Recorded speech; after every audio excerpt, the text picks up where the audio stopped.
ఇంకా నీతి విషయమైన అభ్యాసం నువ్వు చేస్తూ ఉన్నప్పుడు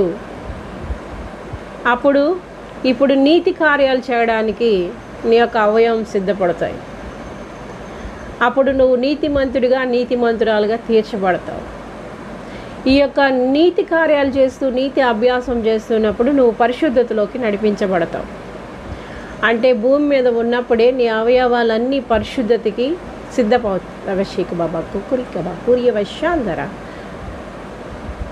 అర్థమవుతుందో మీకు? ఇక నీతి విషయమైన అభ్యాసం అనేది నువ్వు చేస్తూ ఉన్నప్పుడు నువ్వు పరిశుద్ధత వైపు అడుగులేస్తావు. అంటే దైవ చిత్తంలోకి నువ్వు భూమి మీద ఉన్నప్పుడే లేపబడతావు.